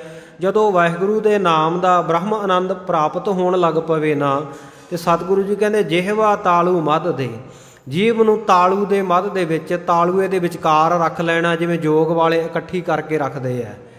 ਤੇ ਇਸ ਪ੍ਰਕਾਰ ਨੈਣ ਲਗਾਵੇ ਨਾਕ, ਤੇ ਨੇਤਰਾਂ ਦਾ ਜਿਹੜਾ ਧਿਆਨ ਆ ਨਾ ਦੋਵੇਂ ਅੱਖਾਂ ਦਾ, ਆ ਜਿੱਥੇ ਆਪਣਾ ਨੱਕ ਖਤਮ ਹੁੰਦਾ ਜਾ ਕੇ ਦੋਵੇਂ ਅੱਖਾਂ ਭਰਵੱਟਿਆਂ ਦੇ ਵਿਚਕਾਰ ਤ੍ਰਿਕੁਟੀ ਦੇ ਵਿੱਚ ਸਤਿਗੁਰ ਸੱਚੇ ਪਾਤਸ਼ਾਹ ਕਹਿੰਦੇ ਇੱਥੇ ਧਿਆਨ ਨੂੰ ਟਿਕਾਵੇ। ਪਹਿਲਾ ਐਸੇ ਸੇਵੀਐ ਸਤਿਗੁਰ ਕਦਮਨ ਭਾਕ। ਇਸ ਪ੍ਰਕਾਰ ਸਤਿਗੁਰ ਸੱਚੇ ਪਾਤਸ਼ਾਹ ਜੀ ਕਹਿੰਦੇ ਪਹਿਲਾਂ ਇਸ ਪ੍ਰਕਾਰ ਜਾਪ ਕਰਦੇ ਰਹਿਣਾ, ਸਤਿਗੁਰੂ ਦੇ ਚਰਨਾਂ ਦੇ ਉੱਤੇ ਭਾਕ ਸ਼ਰਧਾ ਰੱਖ ਕੇ। ਨਾਮ ਠਹਿਰਾਵੇ ਸਵਾਸ ਜਬ ਦ੍ਰਿਤ ਸੁਭਾਵੈ ਅੰਤ। ਸਤਿਗੁਰ ਸੱਚੇ ਪਾਤਸ਼ਾਹ ਕਹਿੰਦੇ ਇਸ ਪ੍ਰਕਾਰ ਜਾਪ ਕਰਦਿਆਂ ਨਾਭੀ ਦੇ ਵਿੱਚ ਧੁਨੀ ਦੇ ਵਿੱਚ ਪ੍ਰਾਣਾਂ ਦਾ ਠਹਿਰਾਓ ਹੋਣਾ ਸ਼ੁਰੂ ਹੋ ਜਾਏਗਾ, ਪ੍ਰਾਣ ਟਿਕਣੇ ਸ਼ੁਰੂ ਹੋ ਜਾਣਗੇ। ਤੇ ਜਦੋਂ ਕਦੇ ਨਾਭ ਠਹਿਰਾਵੇ ਸਵਾਸ ਜਬ, ਜਦੋਂ ਨਾਭੀ ਦੇ ਵਿੱਚ ਧੁਨੀ ਦੇ ਵਿੱਚ ਇਹਨਾਂ ਨੂੰ ਸਵਾਸਾਂ ਨੂੰ ਟਿਕਾਇਆ ਜਾਵੇ, ਬ੍ਰਿਤ ਥੰਭਾਵੈ ਅੰਤ। ਤੇ ਸਤਿਗੁਰ ਸੱਚੇ ਪਾਤਸ਼ਾਹ ਕਹਿੰਦੇ ਫਿਰ ਬਿਰਤੀ ਨੂੰ ਬਿਲਕੁਲ ਰੋਕ ਕੇ ਰੱਖਣਾ ਉਸ ਵੇਲੇ। ਬਈ ਬਾਸਨਾ ਰੋਕੀਏ ਤੀਨ ਮਾਸ ਲਗ ਸੰਤ। ਇਸ ਪ੍ਰਕਾਰ ਕਹਿੰਦੇ ਹਰ ਪ੍ਰਕਾਰ ਦੀਆਂ ਆਸ਼ਾ ਵਾਸ਼ਨਾਵਾਂ ਨੂੰ ਰੋਕ ਕਰਕੇ ਤੇ 3 ਮਾਸ ਲੱਗ ਸੰਤ, 3 ਮਹੀਨਿਆਂ ਤੱਕ ਜਦੋਂ ਜਾਪ ਜਪਿਆ ਜਾਵੇਗਾ ਤੇ ਫਿਰ ਸੰਤ ਪਦਵੀ ਪ੍ਰਾਪਤ ਹੋ ਜਾਵੇਗੀ। ਜਿਨ੍ਹਾਂ ਸਾਸ ਗਰਾਸ ਨਾ ਵਿਸਰੈ ਹਰ ਨਾਮਾ ਮਨ ਮੰਤ, ਧਨ ਸੇ ਸੇਈ ਨਾਨਕਾ ਪੂਰਨ ਸੋਈ ਸੰਤ। ਸਤਿਗੁਰੂ ਜੀ ਕਹਿੰਦੇ 3 ਮਹੀਨੇ ਐਨ ਇਕਾਗਰ ਚਿੱਤ ਦੇ ਨਾਲ ਜਿਸ ਵੇਲੇ ਟਿਕ ਕੇ ਜਪਿਆ ਜਾਵੇ ਇਸ ਵਿਧੀ ਦੇ ਪੂਰਵਕ ਵਾਸ਼ਨਾਵਾਂ ਨੂੰ ਰੋਕ ਕੇ, ਤੇ ਕਹਿਣ ਲੱਗੇ ਜੀਤ ਕੌਰ ਜੀ ਉਸ ਵੇਲੇ 3 ਮਹੀਨਿਆਂ ਵਿੱਚ ਸੰਤ ਅਵਸਥਾ ਨੂੰ ਪ੍ਰਾਪਤ ਹੋ ਜਾਵੋਗੇ। ਚੌਥ ਮਾਸ ਚਿਤ ਪਾਏ ਕੈ ਨਾਮ ਵਸਤ ਜੋ ਦੇਖ। ਇਸ ਪ੍ਰਕਾਰ ਜਪਦਿਆਂ ਜਦੋਂ ਚੌਥਾ ਮਹੀਨਾ ਆਏਗਾ ਤੇ ਥਿਤ ਪਾਏ ਕੈ ਟਿਕ ਕੇ ਨਾਮ ਵਸਤ ਜੋ ਦੇਖ, ਫਿਰ ਟਿਕਾਓ ਦੇ ਨਾਲ ਜਦੋਂ ਮਨ ਦੀ ਐਨ ਪੂਰਨ ਇਕਾਗਰਤਾ ਬਣ ਗਈ, ਪ੍ਰਭ ਕੀ ਉਸਤਤ ਕਰੋ ਸੰਤ ਮੀਤ ਸਾਵਧਾਨ ਇਕਾਗਰ ਚੀਤ, ਤਾਂ ਉਸ ਵੇਲੇ ਸਤਿਗੁਰ ਸੱਚੇ ਪਾਤਸ਼ਾਹ ਕਹਿੰਦੇ ਨਾਮ ਵਸਤੂ ਦੀ ਪ੍ਰਾਪਤੀ ਹੋ ਜਾਏਗੀ। ਨਾਮ ਵਸਤੂ ਵਾਹਿਗੁਰੂ ਪਰਮੇਸ਼ਰ ਦੇ ਦੀਦਾਰ ਹੋਣਗੇ। ਸੋਈ ਅੰਗ ਆਪਣ ਲਖੈ ਈ ਜੋਗੀਸ਼ਰ ਭੇਵੇਕ। ਜਿਹੜਾ ਵੱਡੇ ਜੋਗੀਸ਼ਰਾਂ ਨੇ, ਜੋਗੀਆਂ ਦੇ ਜਿਹੜੇ ਵੱਡੇ ਗੁਰੂ ਹੋਏ ਆ, ਵੱਡੇ ਜੋਗ ਸਾਧਨ ਵਾਲਿਆਂ ਨੇ ਵੇਖਿਆ ਨਾ, ਕਹਿੰਦੇ ਇਸ ਪ੍ਰਕਾਰ ਸੋਈ ਅੰਗ ਆਪਣ ਲਖੈ, ਉਹ ਵਾਹਿਗੁਰੂ ਪਰਮੇਸ਼ਰ ਆਪਣੇ ਅੰਗ ਵਿੱਚ ਵਸਦਾ ਗੁਰਮੁਖ ਰੋਮ ਰੋਮ ਹਰ ਧਿਆਵੈ ਵਾਲੀ ਅਵਸਥਾ ਪ੍ਰਾਪਤ ਹੋ ਜਾਏਗੀ। ਤੀਬਰ ਬਾਸਨਾ ਦੂਰ ਕਰ ਜਿਉ ਜਲ ਮਕਰੀ ਧਾਏ। ਮਨ ਦੀਆਂ ਜਿਹੜੀਆਂ ਵਾਸ਼ਨਾਵਾਂ ਬੜੀਆਂ ਤੀਬਰ ਹੈ, ਬੜੀਆਂ ਤੇਜ ਵੇਗ ਵਾਲੀਆਂ, ਬੜੀ ਦੂਰ ਭਜਦਾ ਮਨ। ਕਬਹੂ ਜੀੜਾ ਊ ਚੜਤ ਹੈ ਕਬਹੂ ਜਾਏ ਪਿਆਲੇ, ਲੋਭੀ ਜੀਆਰਾ ਥਿਰ ਨਾ ਰਹਿਤ ਹੈ ਚਾਰੇ ਕੁੰਡਾ ਭਾਲੇ। ਚਲ ਦਲ ਪੱਤਰ ਪਤਾਕ ਪਟ ਦਾਮਨ ਕਛਪ ਮਾਤ, ਭੂਤ ਦੀਪ ਦੀਪਕ ਸਿਖਾ ਯਾਉ ਮਨ ਬਿਰਤ ਅਨਾਥ। ਮੰਦੀਆਂ ਬਿਰਤੀਆਂ ਜਿਹੜੀਆਂ ਵਿਦਵਾਨਾਂ ਨੇ ਆਖਿਆ ਕਿ ਇਹ ਪਿੱਪਲ ਦੀ ਟੀਸੀ ਵਾਲੇ ਪੱਤੇ ਦੀ ਤਰ੍ਹਾਂ ਹੈ, ਇਹ ਟਿਕਦਾ ਨਹੀਂ ਮਨ ਕਿਤੇ। ਤੇ ਇਸੇ ਤਰ੍ਹਾਂ ਕੱਛੂ ਕੁੰਮੇ ਦੀ ਸਰੀ ਜਿਵੇਂ ਟਿਕਦੀ ਨਹੀਂ, ਇਹ ਮਨ ਨਹੀਂ ਟਿਕਦਾ। ਭੂਤਾਂ ਦੀ ਅਗਨੀ ਸਥਿਰ ਨਹੀਂ ਮੰਨੀ ਗਈ, ਇਸੇ ਪ੍ਰਕਾਰ ਮਨ ਨਹੀਂ ਟਿਕਦਾ। ਤੇ ਝੰਡੇ ਦਾ ਫਰਹੇ ਦਾ ਜਿਹੜਾ ਕੱਪੜਾ ਹੈ ਉਹ ਨਹੀਂ ਕਦੇ ਟਿਕਦਾ, ਉਹ ਵੀ ਹਿਲਦਾ ਰਹਿੰਦਾ, ਇਸੇ ਪ੍ਰਕਾਰ ਮਨ ਵੀ ਹਿਲਦਾ ਰਹਿੰਦਾ, ਟਿਕਦਾ ਨਹੀਂ। ਤੇ ਇਸ ਪ੍ਰਕਾਰ ਕਹਿੰਦੇ ਮਨ ਦੀ ਵਿਰਤੀ ਹੈ। ਪਰ ਸਤਿਗੁਰ ਸੱਚੇ ਪਾਤਸ਼ਾਹ ਕਹਿੰਦੇ ਜਿਸ ਵੇਲੇ ਇਹ ਮਨ ਟਿਕ ਜਾਵੇ, ਵਾਸ਼ਨਾਵਾਂ ਤੋਂ ਰਹਿਤ ਹੋ ਜਾਵੇ, ਤੀਬਰ ਵਾਸ਼ਨਾਵਾਂ ਨੂੰ ਦੂਰ ਕਰ ਲੈਣਾ ਹੈ। ਜਿਉਂ ਜਲ ਮਕਰੀ ਧਾਏ, ਜਿਵੇਂ ਮੱਕੜੀ ਜਲ ਦੇ ਉੱਤੇ ਧਾ ਕੇ, ਜਲ ਮੱਕੜੀ ਜਿਹੜੀ ਬਹੁਤ ਤੇਜ਼ੀ ਦੇ ਨਾਲ ਪਾਣੀ ਦੇ ਉੱਤੋਂ ਲੰਘਦੀ ਹੈ, ਇਸ ਪ੍ਰਕਾਰ ਕਹਿੰਦੇ ਜਿਹੜੀਆਂ ਤੀਬਰ ਵਾਸ਼ਨਾਵਾਂ ਨਾ, ਇਹਨਾਂ ਨੂੰ ਭਜਦੀਆਂ ਹੋਈਆਂ ਨੂੰ ਰੋਕ ਲੈਣਾ ਹੈ। ਤੇ ਇਸੇ ਪ੍ਰਕਾਰ ਦੂਸਰਾ ਅਰਥ ਬਣੇਗਾ ਕਿ ਮਨ ਦੀਆਂ ਜਿਹੜੀਆਂ ਤੀਬਰ ਤੇਜ਼ ਵਾਸ਼ਨਾਵਾਂ ਹਨ ਉਹਨਾਂ ਨੂੰ ਦੂਰ ਕਰਕੇ, ਉਹਨਾਂ ਨੂੰ ਤਿਆਗ ਕੇ ਵਾਹਿਗੁਰੂ ਪਰਮੇਸ਼ਰ ਵਾਲੇ ਪਾਸੇ ਬਿਰਤੀ ਇਉਂ ਜਾਣੀ ਚਾਹੀਦੀ ਹੈ ਜਿਵੇਂ ਜਿਉ ਜਲ ਮੱਕਰੀ ਧਾਏ, ਜਿਵੇਂ ਮੱਕੜੀ ਹੈ ਜਲ ਦੇ ਉੱਤੇ ਧਾ ਕੇ ਦੌੜ ਕੇ ਜਾਂਦੀ ਹੈ। ਐਸੀ ਸਾਧੂ ਸਾਧਨਾ ਮਨੁਆ ਚਿੱਤ ਬਿਲਾਏ। ਸਤਿਗੁਰੂ ਜੀ ਕਹਿੰਦੇ ਇਸ ਪ੍ਰਕਾਰ ਦੀ ਸਾਧਨਾ ਸਾਧੋ, ਇਸ ਪ੍ਰਕਾਰ ਦੀ ਜਿਹੜੀ ਭਗਤੀ ਕਰੋ ਕਿ ਮਨੁਆ ਚਿੱਤ ਬਿਲਾਏ, ਜਿਹੜਾ ਮਨ ਆ ਨਾ ਇਹ ਇਕਾਗਰ ਹੋ ਜਾਵੇ। ਤੇ ਚਿੱਤ ਦੀਆਂ ਜਿਹੜੀਆਂ ਚਿਤਵਨੀਆਂ ਹਨ, ਕਿਉਂਕਿ ਮਨ ਅਤੇ ਚਿੱਤ, ਮਨ ਜਿਹੜਾ ਗੁਰਮੁਖ ਪਿਆਰਿਓ ਉਹ ਵਿਦਵਾਨਾਂ ਨੇ ਸੰਕਲਪਾਂ ਅਤੇ ਵਿਕਲਪਾਂ ਦੇ ਸਮੂਹ ਨੂੰ ਆਖਿਆ। ਮਨ ਸਰੀਰ ਦਾ ਕੋਈ ਜਿਹੜਾ ਸਥੂਲ ਅੰਗ ਨਹੀਂ ਹੈ, ਇਹ ਸੂਖਸ਼ਮ ਰੂਪ ਦੇ ਵਿੱਚ ਜਿਹੜੇ ਮਨ ਦੇ ਵਿੱਚ ਨਾ ਸਾਡੇ ਕੋਈ ਚੰਗੇ ਤੇ ਮਾੜੇ ਵਿਚਾਰ ਚੱਲਦੇ ਆ, ਉਹਨਾਂ ਦੇ ਸਮੂਹ ਨੂੰ ਕਿਹਾ ਜਾਂਦਾ ਮਨ। ਆਪਾਂ ਕਹਿੰਦੇ ਮੇਰਾ ਮਨ ਕਰਦਾ ਜਾਂ ਮੇਰਾ ਮਨ ਨਹੀਂ ਕਰਦਾ। ਸੋ ਸੰਕਲਪਾਂ ਅਤੇ ਵਿਕਲਪਾਂ ਦੇ ਚੰਗੇ ਅਤੇ ਮਾੜੇ ਜਿਹੜੇ ਫੁਰਨੇ ਆ, ਫੁਰਨਿਆਂ ਦਾ ਸਮੂਹ ਮਨ ਹੈ। ਤੇ ਇਸੇ ਤਰ੍ਹਾਂ ਚਿੱਤ ਹੈ, 4 ਪ੍ਰਕਾਰ ਦੇ ਹੈ ਇਹ ਅੰਤਸ਼ਕਰਨ ਦੇ ਵਿੱਚ, ਮਨ, ਬੁੱਧੀ, ਚਿੱਤ ਤੇ ਹੰਕਾਰ। ਮਨ ਦੇ ਵਿੱਚ ਸੰਕਲਪ ਵਿਕਲਪ ਫੁਰਦੇ ਆ, ਬੁੱਧੀ ਫੈਸਲਾ ਲੈਂਦੀ ਹੈ ਕਿ ਕੀ ਕਰਨਾ ਚਾਹੀਦਾ ਕੀ ਨਹੀਂ ਕਰਨਾ ਚਾਹੀਦਾ, ਤੇ ਚਿੱਤ ਜਿਹੜਾ ਉਹ ਚਿਤਵਨੀ ਚਿਤਵਦਾ ਹਮੇਸ਼ਾ, ਕਿਸੇ ਚੀਜ਼ ਨੂੰ ਚੇਤੇ ਕਰਦੇ ਰਹਿਣਾ, ਜਿਹੜੀ ਮੈਮੋਰੀ ਹੈ ਸਾਡੀ ਉਹਨੂੰ ਕਿਹਾ ਜਾਂਦਾ ਚਿਤਵਨੀ। ਸੋ ਇਸੇ ਪ੍ਰਕਾਰ ਹੰਕਾਰ ਜਿਹੜਾ ਦਰਬ ਕਰਦਾ ਹੈ, ਦਰਬ ਦਾ ਕੰਮ ਹੈ। ਜੇ ਦਰਬ ਨਾਮ ਹੈ ਕਿਸੇ ਵੀ ਚੀਜ਼ ਨੂੰ ਮੈਂ ਮੇਰੀ ਦਾ ਆਭਾਸ ਕਰ ਲੈਣਾ, ਹਰ ਗੱਲ ਨੂੰ ਕਹਿਣਾ ਇਹ ਸਰੀਰ ਮੇਰਾ ਹੈ, ਇਹ ਮਾਇਆ ਮੇਰੀ ਹੈ, ਇਹ ਘਰ ਮੇਰਾ, ਧੀਆਂ ਪੁੱਤਰ ਮੇਰੇ ਹੈ। ਸੋ ਮਨ, ਬੁੱਧ, ਚਿੱਤ ਅਤੇ ਹੰਕਾਰ। ਸੋ ਸਤਿਗੁਰ ਸੱਚੇ ਪਾਤਸ਼ਾਹ ਕਹਿੰਦੇ ਮਨੁਆ ਚਿੱਤ ਬੁਲਾਏ, ਇਸ ਪ੍ਰਕਾਰ ਦੀ ਸਾਧਨਾ ਸਾਧਦਿਆਂ ਹੋਇਆਂ ਮਨ ਸਥਿਰ ਹੋ ਜਾਵੇ ਤੇ ਚਿੱਤ ਦੀਆਂ ਜਿਹੜੀਆਂ ਚਿਤਵਨੀਆਂ ਨਾਸ਼ ਹੋ ਜਾਣ। ਪੰਜ ਭੂਤ ਭੂਬਾਰ ਹਰ ਵਾਯੂ ਗਗਨ ਸਥੂਲ। ਇਸ ਪ੍ਰਕਾਰ ਕਹਿੰਦੇ ਜਿਹੜੇ 5 ਸਥੂਲ ਤੱਤ ਹੈ ਉਹਨਾਂ ਤੋਂ ਬਿਰਤੀ ਨੂੰ ਉੱਪਰ ਉਠਾ ਲੈਣਾ। ਇਹ 5 ਤੱਤ ਕਿਹੜੇ ਕਿਹੜੇ ਆ? ਸਤਿਗੁਰ ਸੱਚੇ ਪਾਤਸ਼ਾਹ ਕਹਿੰਦੇ ਭੂ, ਬਾਰ, ਹਰ, ਵਾਯੂ, ਗਗਨ। ਸੋ ਭੂਮੀ, ਬਾਰ ਨਾਮ ਹੈ ਜਲ ਦਾ, ਪਾਣੀ ਦਾ, ਤੇ ਇਸੇ ਪ੍ਰਕਾਰ ਹਰ ਅਗਨ, ਵਾਯੂ, ਹਵਾ, ਤੇ ਗਗਨ ਜਿਹੜਾ ਆਕਾਸ਼ ਹੈ। ਜਿਹੜੇ 5 ਤੱਤ ਹਨ ਸਰੀਰ ਦੇ, 5 ਤੱਤ ਕੋ ਤਨ ਰਚਿਓ ਜਾਨੋ ਚਤੁਰ ਸੁਜਾਨ। ਇਸ ਪ੍ਰਕਾਰ ਦੇ ਜਿਹੜੇ ਇਹ 5 ਸਥੂਲ ਤੱਤ ਹਨ। ਗੰਧ ਰਸ ਰੂਪ ਸਪਰਸ਼ ਧੁਨ ਸੂਖਮ ਕ੍ਰਮ ਇਹ ਮੂਲ। ਹਾਂ, ਇਹ ਸਥੂਲ ਤੱਤ ਪਹਿਲਾਂ ਦੱਸਿਆ, ਬਾਅਦ ਵਿੱਚ ਇਹਨਾਂ ਦੇ ਜਿਹੜੇ ਅੱਗੇ ਜਿਹੜੀ ਹੈਗੀ ਕੈਟਾਗਰੀ ਵਾਈਜ਼ ਇਹਨਾਂ ਨੂੰ ਵੰਡਿਆ ਹੋਇਆ, ਕਿਸਮ ਦੇ ਵਾਈਜ਼, ਕਿਸਮ ਦੇ ਮੁਤਾਬਕ। ਉਹ ਕਹਿੰਦੇ ਇਹਨਾਂ ਦਾ ਜਿਹੜਾ ਕੰਮ ਹੈ ਉਸ ਪ੍ਰਕਾਰ ਗੰਧ ਰਸ ਰੂਪ ਸਪਰਸ਼ ਧੁਨ, ਸ਼ਬਦ ਸਪਰਸ਼ ਰੂਪ ਰਸ ਗੰਧ, ਇਹ 5 ਜਿਹੜੇ। ਸੋ ਇਹ ਜਿਹੜੇ ਸਤਿਗੁਰ ਸੱਚੇ ਪਾਤਸ਼ਾਹ ਕਹਿੰਦੇ ਇਹ ਸੂਖਮ ਤੱਤ ਹਨ। ਪ੍ਰਾਨ ਅਪਾਨ ਸਮਾਨ ਤ੍ਰੈ ਪੁਨ ਬਿਆਨ ਗਿਆਨ। ਉਸ ਤੋਂ ਬਾਅਦ ਸਤਿਗੁਰ ਸੱਚੇ ਪਾਤਸ਼ਾਹ ਜੀ ਫਿਰ 5 ਪ੍ਰਾਣਾਂ ਦਾ ਜ਼ਿਕਰ ਕਰਦੇ ਹੈ। ਪਹਿਲਾਂ ਸਥੂਲ ਤੱਤ ਦੱਸ ਦਿੱਤੇ, ਫਿਰ ਸੂਖਸ਼ਮ ਤੱਤ ਦੱਸ ਦਿੱਤੇ, ਤੇ ਇਸੇ ਪ੍ਰਕਾਰ ਸਤਿਗੁਰ ਸੱਚੇ ਪਾਤਸ਼ਾਹ ਜੀ 5 ਪ੍ਰਾਣਾਂ ਦਾ। ਪ੍ਰਾਣ ਕਿਹੜੇ ਹੈ? ਕਹਿੰਦੇ ਪਹਿਲਾ ਹੈ ਪ੍ਰਾਣ, ਦੂਜਾ ਹੈ ਅਪਾਨ, ਤੀਜਾ ਸਮਾਨ, ਚੌਥਾ ਉਦਿਆਨ, ਤੇ 5ਵਾਂ ਬਿਆਨ। ਸੋ ਇਹ 5 ਪ੍ਰਕਾਰ ਦੇ ਪ੍ਰਾਣ ਹਨ ਸਰੀਰ ਵਿੱਚ। ਔਰ ਵਾਯੂ ਰਿੱਧ ਸੰਧ ਲਖ ਨਾੜੀ ਪੰਚ ਸਥਾਨ। ਸੋ ਇਹਨਾਂ 5 ਦੀ ਅੱਗੇ ਇੱਕ ਹੋਰ ਕੈਟਾਗਰੀ ਹੈ। ਇਹ ਜਿਹੜੇ 5 ਪ੍ਰਾਣ ਆ ਤੇ ਇਹਨਾਂ ਦੇ 5 ਹੋਰ ਉਪ ਪ੍ਰਾਣ ਹੈ। ਇੱਕ ਦਿਨ ਪਹਿਲਾਂ ਵੀ 10 ਪ੍ਰਾਣਾਂ ਬਾਰੇ ਆਪ ਜੀ ਨੇ ਸਰਵਣ ਕੀਤਾ ਸੀ ਕਥਾ ਦੇ ਵਿੱਚ, ਕਿ 10 ਪ੍ਰਾਣ ਜਿਹੜੇ ਮੰਨੇ ਜਾਂਦੇ ਆ, 5 ਮੁੱਖ ਪ੍ਰਾਣ ਹੈ ਤੇ 5 ਇਹਨਾਂ ਦੇ ਉਪ ਪ੍ਰਾਣ ਹੈ।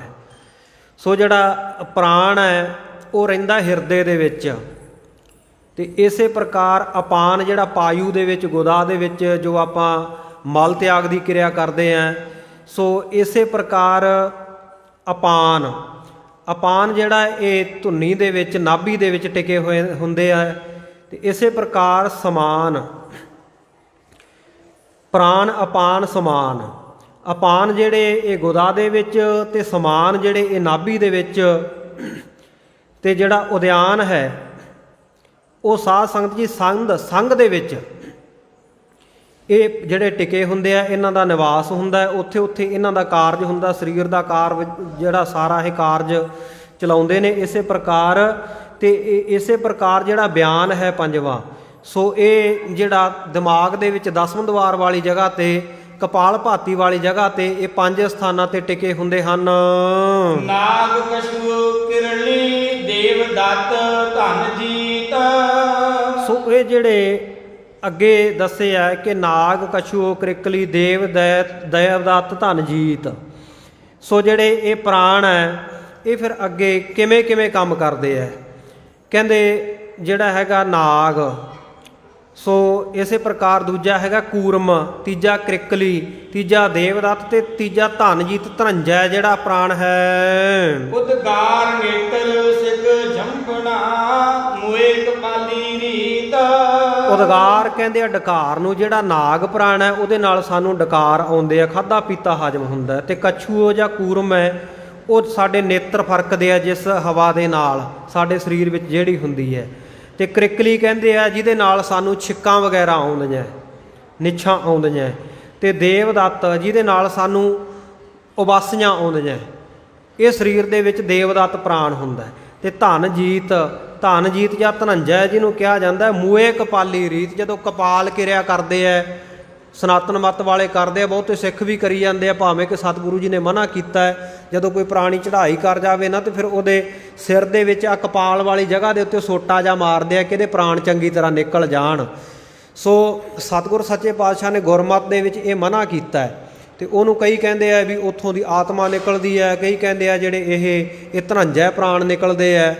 ਸੋ ਇਸ ਪ੍ਰਕਾਰ ਉਹ ਕਪਾਲ ਭਾਤੀ ਦੇ ਵਿੱਚ ਜਿਹੜੇ ਸਾਡੇ ਪ੍ਰਾਣ ਟਿਕੇ ਹੁੰਦੇ ਆ ਨਾ ਦਸਮ ਦਵਾਰ ਦੇ ਵਿੱਚ, ਸੋ ਉਹਨਾਂ ਨੂੰ ਧਨੰਜੈ ਪ੍ਰਾਣ ਕਿਹਾ ਜਾਂਦਾ ਹੈ। ਧਨੰਜੈ ਕਿਸਮ ਹੁੰਦੀ ਆ ਉਹ। ਤੇ ਇਹ ਜਿਹੜੀ ਰੀਤੀ ਹੈ ਕੁਰੀਤੀ ਸਤਿਗੁਰ ਨੇ ਆਖਿਆ ਗੁਰਮਤਿ ਦੇ ਵਿੱਚ ਮਨ੍ਹਾ ਹੈ, ਕਿਉਂਕਿ ਗੁਰਮਤਿ ਦੇ ਵਿੱਚ ਸੰਸਕਾਰ ਕਰਦੇ ਆ। ਅਗਨੀ ਦੇ ਵਿੱਚ ਜਦੋਂ ਸਰੀਰ ਹੀ ਸੜ ਗਿਆ ਤੇ ਪ੍ਰਾਣ ਕਿੱਥੇ ਠਹਿਰਨਗੇ। ਸੋ ਇਸ ਪ੍ਰਕਾਰ ਸਤਿਗੁਰੂ ਜੀ ਨੇ ਇਹ ਮਨਮਤ ਤੋਂ ਮਨਾ ਕੀਤਾ ਹੈ। ਭਿੰਨ ਭਿੰਨ ਸਭ ਬਾਟ ਕਰ ਤਤਵਣ ਧਾਤੂ ਬਾਟ। ਸਤਿਗੁਰੂ ਜੀ ਕਹਿੰਦੇ ਇਹ ਜਿਹੜੀਆਂ 25 ਪ੍ਰਕਿਰਤੀਆਂ ਨਾ ਸਾਰੀਆਂ, 10 ਪ੍ਰਾਣ, 10 ਗਿਆਨ ਇੰਦਰੇ, 10 ਕਰਮ ਇੰਦਰੇ, ਤੇ ਇਸੇ ਪ੍ਰਕਾਰ ਮਨ ਬੁੱਧ ਚਿੱਤ ਹੰਕਾਰ ਤੇ ਮਨ ਜਿਹੜਾ ਹੈ, ਸੋ ਇਹਨਾਂ ਨੂੰ ਸਾਰਿਆਂ ਨੂੰ ਸਤਿਗੁਰ ਸੱਚੇ ਪਾਤਸ਼ਾਹ ਕਹਿੰਦੇ 25 ਪ੍ਰਕਿਰਤੀਆਂ ਨੂੰ ਅਲੱਗ-ਅਲੱਗ ਵੰਡ ਦੇਣਾ ਚਾਹੀਦਾ ਹੈ। ਅੰਤਹਿ ਕਰਨ ਸੋ ਭਿੰਨ ਕਰ ਸੇਖ ਆਤਮਾ ਸਾਟ। ਅੰਤਹਿ ਕਰਨ ਤੋਂ ਇਹਨਾਂ ਨੂੰ ਭਿੰਨ ਕਰਕੇ ਤੇ ਇਸ ਪ੍ਰਕਾਰ ਸੇਖ ਆਤਮਾ ਛਾਂਟ, ਆਤਮਾ ਨੂੰ ਛਾਂਟ ਕੇ ਵੱਖਰਾ ਕਰ ਲੈਣਾ ਚਾਹੀਏ। ਇਹ ਗਿਆਨ ਇਹ ਯੋਗ ਹੈ, ਇਹ ਭਗਤ ਕਾ ਕਾਜ। ਸਤਿਗੁਰੂ ਜੀ ਕਹਿੰਦੇ ਬਸ ਇਹੀ ਗਿਆਨ ਹੈ ਤੇ ਇਹੀ ਯੋਗ ਹੈ ਵਾਹਿਗੁਰੂ ਦੇ ਨਾਲ ਜੁੜਨਾ। ਸਰੀਰ ਤੋਂ ਆਤਮਾ ਨੂੰ ਉੱਪਰ ਉਠਾ ਕੇ ਤੇ ਆਤਮਾ ਨੂੰ ਪਰਮਾਤਮਾ ਦੇ ਵਿੱਚ ਲੀਨ ਕਰ ਲੈਣਾ।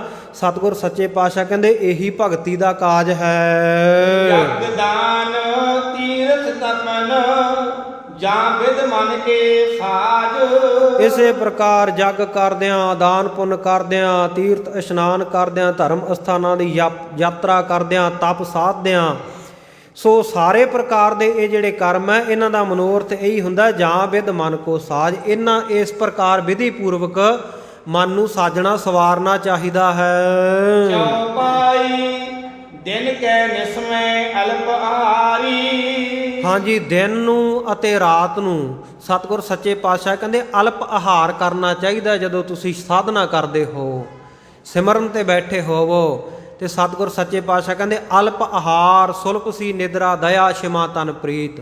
ਥੋੜਾ ਸਵੈ ਅਰ ਥੋੜਾ ਹੀ ਖਾਵੈ। ਕਹਿੰਦੇ ਦਿਨ ਨੂੰ ਤੇ ਰਾਤ ਨੂੰ ਥੋੜਾ ਥੋੜਾ ਭੋਜਨ ਛਕਣਾ ਚਾਹੀਦਾ ਹੈ। ਦਮ ਕੋ ਸਾਧੈ ਮਨੇ ਸੁਧਾਰੀ। ਇਸ ਪ੍ਰਕਾਰ ਦਮ ਨੂੰ, ਸਵਾਸਾਂ ਨੂੰ ਸਾਧਣਾ ਸਿੱਧ ਕਰ ਲੈਣਾ ਤੇ ਮਨ ਨੂੰ ਸੁਧਾਰ ਲੈਣਾ ਚਾਹੀਦਾ ਹੈ। ਮਿਥਿਆ ਤਨ ਧਨ ਸੁਤ ਅਰ ਧਾਰਾ। ਤੇ ਇਧਰ ਸਵਾਸ ਵਾਹਿਗੁਰੂ ਵਾਹਿਗੁਰੂ ਜਪਦਿਆਂ ਹੋਇਆਂ ਫਿਰ ਕਹਿੰਦੇ ਇਸ ਪ੍ਰਕਾਰ ਦੀ ਅਵਸਥਾ ਪ੍ਰਾਪਤ ਹੋ ਜਾਂਦੀ ਹੈ ਕਿ ਮਿਥਿਆ ਤਨ ਧਨ ਸੁਤ ਅਰ ਧਾਰਾ। ਇਹ ਸਰੀਰ ਵੀ ਝੂਠਾ ਕੂੜਾ ਲੱਗਣ ਲੱਗ ਪੈਂਦਾ, ਮਿਥਿਆ ਲੱਗਣ ਲੱਗ ਪੈਂਦਾ ਹੈ ਕਿ ਇਹ ਨਾਸ਼ਵੰਤ ਹੈ, ਨਾਸ਼ ਹੋ ਜਾਣ ਵਾਲਾ ਹੈ। ਇਸੇ ਪ੍ਰਕਾਰ ਸਰੀਰ ਦੇ ਨਾਲ ਜੁੜਿਆ ਹੋਇਆ ਜਿਹੜਾ ਧਨ ਹੈ, ਕਿਉਂਕਿ ਸਰੀਰ ਕਰਕੇ ਧਨ ਕਮਾਇਆ ਜਾਂਦਾ ਹੈ, ਸਰੀਰ ਕਰਕੇ ਹੀ ਪੁੱਤਰਾਂ ਦੀ ਜਿਹੜੀ ਪੈਦਾਇਸ਼ ਹੁੰਦੀ ਹੈ। ਇਸੇ ਪ੍ਰਕਾਰ ਇਸਤਰੀ ਵੀ ਸਰੀਰ ਕਰਕੇ ਹੀ ਹੈ, ਜੇ ਸਰੀਰ ਹੈ ਤਾਂ ਆਨੰਦ ਕਾਰਜ ਵਿਆਹ ਹੋਵੇਗਾ। ਕਹਿੰਦੇ ਇਸ ਪ੍ਰਕਾਰ ਸਰੀਰ ਤੋਂ, ਤਨ ਤੋਂ ਤੇ ਧਨ ਸੁਤ ਦਾਰਾ ਇਤਿਆਦਿਕ ਨੂੰ ਮਿਥਿਆ ਮੰਨ ਲਵੇ। ਮਿਥਿਆ ਜਗ ਕੋ ਬ੍ਰਿੰਦ ਪਸਾਰਾ। ਤੇ ਅਭਿਆਸੀ ਨੂੰ ਫਿਰ ਸਾਰਾ ਸੰਸਾਰ ਦਾ ਪਸਾਰਾ ਵੀ ਮਿਥਿਆ ਨਾਸ਼ਵੰਤ ਲੱਗਣ ਲੱਗ ਪੈਂਦਾ ਹੈ। ਪ੍ਰਾਪਤ ਜੋਗ ਬਨੇ ਅਭਿਆਸੀ। ਇਸ ਪ੍ਰਕਾਰ ਪ੍ਰਾਪਤੀ ਹੋ ਜਾਂਦੀ ਹੈ ਯੋਗ ਦੀ, ਵਾਹਿਗੁਰੂ ਦੇ ਨਾਲ ਜੁੜਨ ਦੀ, ਜਦੋਂ ਕੋਈ ਅਭਿਆਸੀ ਬਣ ਜਾਵੇ। ਅਭਿਆਸ ਕਰੇ ਜਨ ਫਾਸੀ। ਸਤਿਗੁਰੂ ਜੀ ਕਹਿੰਦੇ RAM ਨਾਮ ਦੇ ਵਾਹਿਗੁਰੂ ਵਾਹਿਗੁਰੂ ਦੇ ਸਿਮਰਨ ਅਭਿਆਸ ਤੋਂ ਬਿਨਾਂ ਤਾਂ ਕਹਿੰਦੇ ਫਿਰ ਜਮਾਂ ਦੀਆਂ ਫਾਈਆਂ ਹੀ ਪੈਂਦੀਆਂ। ਜਾ ਰਾਜ ਜੋਗ ਇਹ ਤੋਹੇ ਬਤਾਇਓ। ਸਤਿਗੁਰੂ ਕਹਿਣ ਲੱਗੇ ਆਪਣੀ ਸੁਪਤਨੀ ਮਾਤਾ ਜੀਤ ਕੌਰ ਜੀ ਨੂੰ ਕਿ ਮੈਂ ਤੈਨੂੰ ਇਹ ਰਾਜ ਜੋਗ ਦੱਸ ਦਿੱਤਾ ਹੈ। ਕਰ ਸਾਧਨ ਜੇ ਚਿਤ ਲਿਲਚਾਇਓ। ਹਾਂ ਕਹਿੰਦੇ ਹੁਣ ਕਰ ਇਸ ਪ੍ਰਕਾਰ ਦੇ ਸਾਧਨ, ਇਸ ਪ੍ਰਕਾਰ ਜੁੜ ਜੇ ਤੇਰਾ ਜੀ ਲਲਚਾਉਂਦਾ, ਜੇ ਤੇਰਾ ਮਨ ਕਰਦਾ ਭਗਤੀ ਕਰਨ ਸੁਣ ਨੂੰ। ਸਤਿਗੁਰ ਕੇ ਬਚਗਤ ਜੋਗ। ਸਤਿਗੁਰੂ ਸੱਚੇ ਪਾਤਸ਼ਾਹ ਤੋਂ ਇਸ ਪ੍ਰਕਾਰ ਵਾਹਿਗੁਰੂ ਦੇ ਨਾਲ ਅਭੇਦ ਹੋਣ ਦੇ ਜੁੜਨ ਦੇ ਪਵਿੱਤਰ ਬਚਨ ਸੁਣ ਕਰਕੇ ਜੀਤੋ ਜੀ ਲਾਗੀ ਜੋਗ। ਸ਼ੁਭਾਏਮਾਨ ਮਾਤਾ ਸਤਿਕਾਰਯੋਗ ਮਾਤਾ ਜੀਤ ਕੌਰ ਜੀ ਗੁਰੂ ਕੇ ਮਹਿਲ ਫਿਰ ਕਵੀ ਜੀ ਕਹਿੰਦੇ ਨੇ ਕਿ ਜੋਗ ਕਮਾਉਣ ਲੱਗ ਪਏ, ਭਾਵ ਵਾਹਿਗੁਰੂ ਨਾਮ ਦੇ ਸਿਮਰਨ ਦੇ ਵਿੱਚ ਜੁੜ ਗਏ।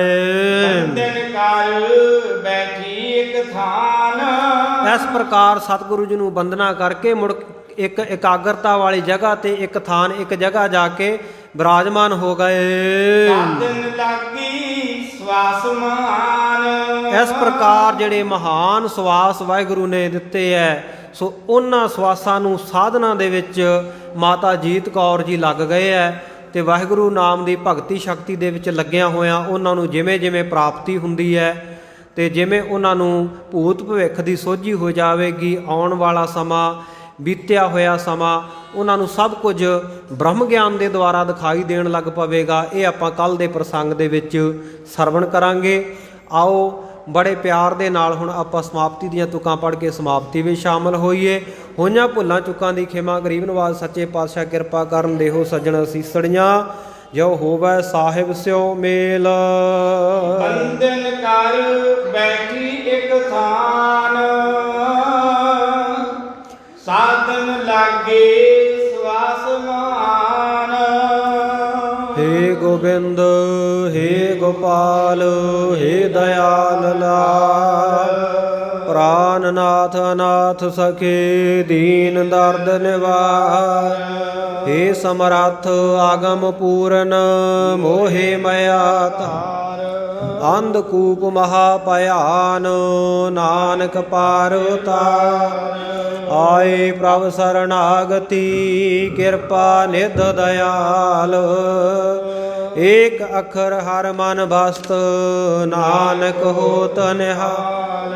वाहिगुरु नाम जहाज है चढ़े सो तरे पार। जो शरदा कर सेव दे गुर पार उतारन हार। वाहिगुरु जी का खालसा वाहिगुरु जी की फतेह।